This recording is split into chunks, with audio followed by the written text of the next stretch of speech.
A chilling funeral unfolds in a medieval village, the air thick with grief. You stand among mourners, your black cloak embroidered with skulls billowing as your haunting voice weaves a dirge that seems to pull at the soul of the departed. As the coffin sinks into the earth, a sudden gust extinguishes every candle, plunging the crowd into darkness. Villagers whisper in terror of your curse, and an old woman shrieks, pointing at you, "Her song will summon death itself." You are a dirge singer, a rare artist of 14th century Europe, whose mournful songs guide souls to the afterlife. In an era gripped by the Black Death and superstition, your voice is both a beacon of solace and a source of dread. From desolate graveyards to plague-ravaged villages, you perform haunting melodies like the Lyke-Wake Dirge. Your life teeters between the living and the dead, revered yet feared. This is your story, woven with mystery and music.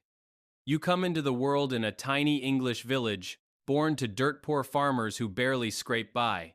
Life simple but tough, with muddy fields and endless chores. Then, at 5 years old, the Black Death storms through like a grim reaper on horseback, snatching your parents and leaving you an orphan. You're left wandering, sneaking crusty bread from the village baker's scraps to survive, your little belly growling under the stars. Hunger doesn't break you, though, and one day, while humming by the village well, you catch the ear of the local priest, a music nerd with a soft spot for tunes. He takes you in, giving you a warm bed and a shot at something more than scavenging. In his church, you learn to sing hymns, your clear, bell-like voice making grumpy old farmers wipe their eyes during Mass. It's the first time you feel like you're more than just a kid with nothing. One spooky night, you dream of a ghostly white figure whispering thanks for your songs, and you wake up convinced your voice has some kind of magic. The priest starts teaching you Latin prayers, but you're hooked on the gloomy requiem chants, the ones that make your spine tingle. Village kids start calling you Death's Kid because you can't stop singing those creepy melodies. You don't care. You're starting to think you're meant for something big. Your big break comes when you sing at the village elder's funeral, your voice cracking hearts like eggshells and leaving everyone sobbing. The priest pulls you aside, eyes wide, and says you've got a gift. From that moment, you're obsessed, wondering if your songs could actually touch souls in the afterlife. It's a wild thought for a kid, but it's like a fire's been lit inside you. By 13, you're restless, and then you meet Cedric, a scruffy minstrel who strums a lute and spins tales like nobody's business. He teaches you to pluck haunting notes and tells you about the Lyke-Wake Dirge, a song said to guide souls over a scary bridge and through purgatory's flames. You're hooked, practically begging to hear it again. Cedric's stories light up your world, and you ditch the village to follow him, ready for adventure. Traveling with Cedric, you see the weird side of death, funerals with wailing mourners and odd rituals that make your head spin. In one town, you watch a dirge singer get pelted with stones, the crowd yelling she caused the plague with her songs. It's terrifying, but instead of running, you decide you want to be like her, helping souls despite the hate. You're all in. Dangers be damned. Cedric takes you to a secret group called the Soul Guides, a shady guild of funeral singers who operate in the shadows. They test you by making you sing a dirge in a pitch-black graveyard at midnight, your knees knocking as owls hoot. You nail it, but when a crow lands on your shoulder, you nearly scream until the guild calls it a sign of luck. They take you on as an apprentice, and you feel like you've just joined a secret club. Your training kicks off with a bang. The guild hands you a black cloak stitched with bone patterns, the official uniform of a dirge singer.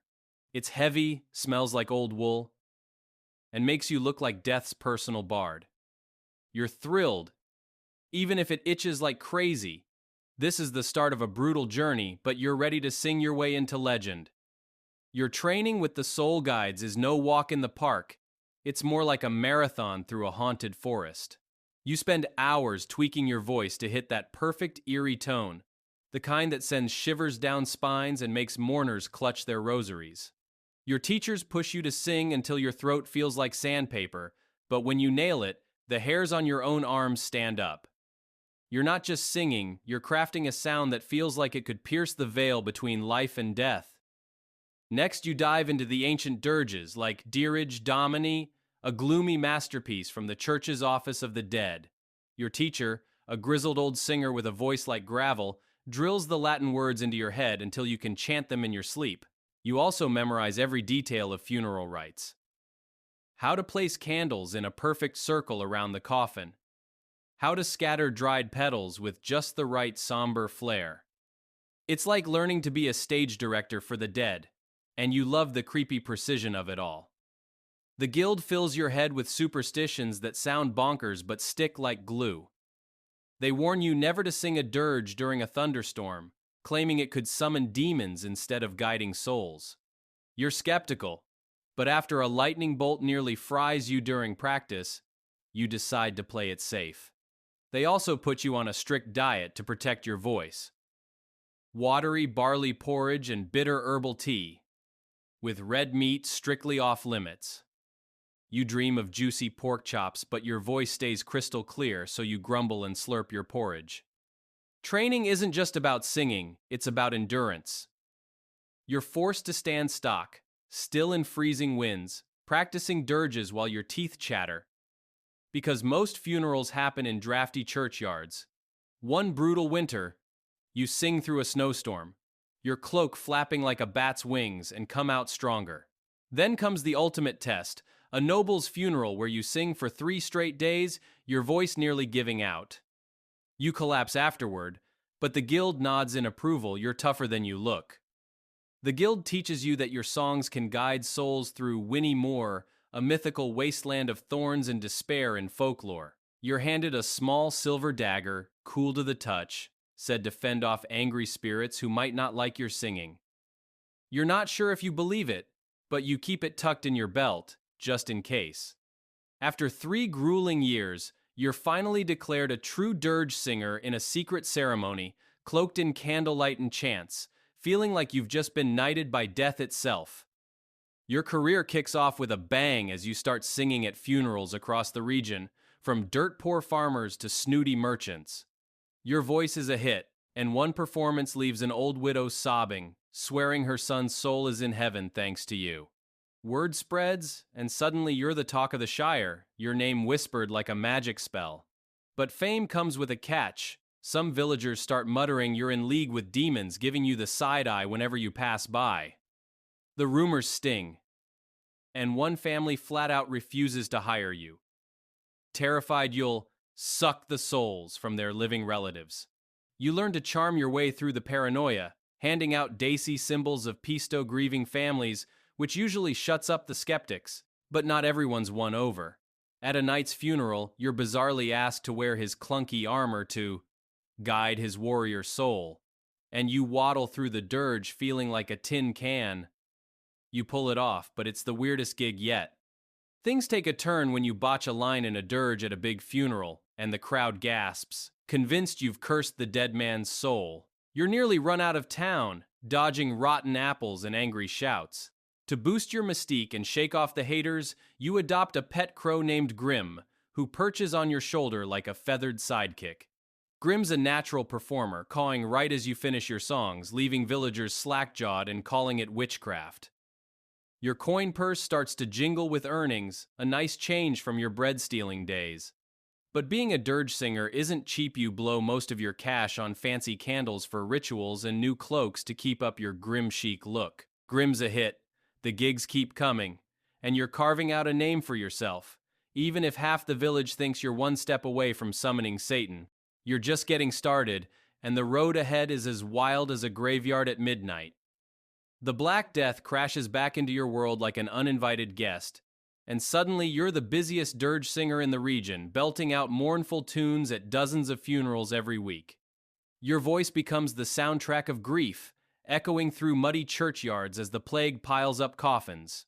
You tie a rough cloth over your face to dodge the disease, but a nasty fever still knocks you flat, leaving you sweating and shivering for days. You pull through, tougher than ever, but it's a grim reminder that even soul guides aren't immune to death's reach. Your reputation soars when you're called to sing at a count's funeral, a big deal with lords and ladies watching your every move. Your dirge is so haunting that the count's family, teary-eyed, gifts you a gleaming silver ring, heavy enough to make your hand sag.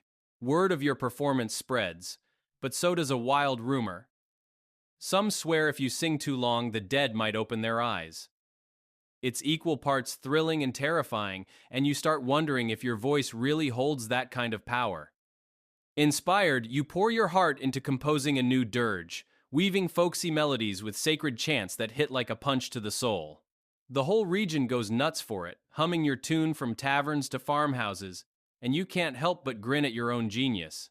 A grand church takes notice and hires you as their go-to singer, but they've got one weird rule. No peeking at the coffin while you sing, as if you're tempting fate. You roll your eyes but follow orders, focusing on the music and not the creepy vibes.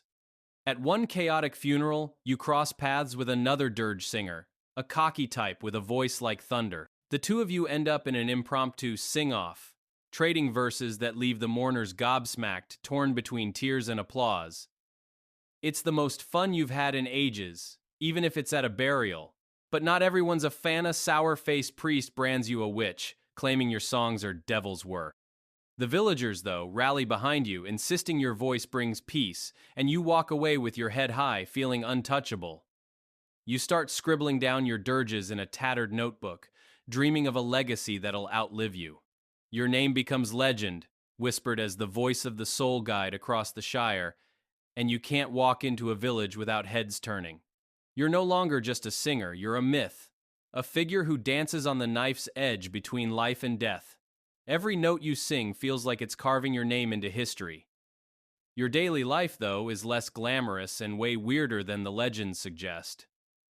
You're a wanderer, crashing in smoky inns or the spare rooms of kind-hearted villagers who don't mind your spooky aura. Meals are a monotonous parade of black bread, lumpy barley porridge, and the occasional chunk of cheese, with dried fish as a rare treat. Water's often too filthy to drink, so you sip ale instead, but only a little too much, and your voice turns to gravel, which is no good for soul-guiding gigs. Bathing? That's a once-every-few-months ordeal, usually in a chilly river that leaves you gasping. You do splash your face with rose water, though, because the guild swears it keeps your soul pure. Whatever that means. Your cloak, a dramatic swirl of black, reeks of burnt candles and crushed dried flowers, so potent it sends village kids scurrying when you pass by. You lean into the mystique, smirking as they whisper about the death singer who smells like a funeral pyre. When you're not singing, you love spooking village kids with ghost stories, your voice dropping low as you describe ghouls and wraiths. They scream, then beg for more, and you cackle at their wide-eyed terror. In your rare free moments, you play chess against yourself, pretending your crow, Grim, is your opponent, though he's more interested in pecking at the board. You wear a quirky necklace of fish bones, a charm the guild claims wards off evil spirits, and you figure it's worth a shot, even if it makes you look like a walking fish skeleton. You've got this odd habit of humming dirges when you're down, which freaks out passers-by who think a funeral's happening nearby. Once, a drunk farmer spots you wandering at night in your black getup and screams that you're a vampire, flailing his pitchfork until you talk him down. Life as a dirge singer is never dull, equal parts absurd, creepy, and hilarious. You're living a story that's one part legend, one part fever dream, and you wouldn't trade it for anything. Now an old soul. You sit by a crackling hearth, your once vibrant cloak folded neatly beside you, its bone-stitched edges worn from years of song. The firelight dances across your weathered hands as you trace the memories of a life steeped in tragedy and wonder, orphaned by plague, shaped by eerie dirges, and lifted to legend as the voice of the soul guide. You ponder the weight of your songs, questioning if they truly shepherded souls through the shadowy Winnie Moor or merely wove comfort for those left weeping in churchyards. The silver dagger, still tucked away, feels less like a shield now and more like a relic of a younger you, braving the line between life and death. Your heart settles on a quiet truth. Whether for the dead or the living, your voice was a beacon, a thread of hope in a world thick with fear. That certainty, warm as the fire before you, is enough to carry you into the twilight.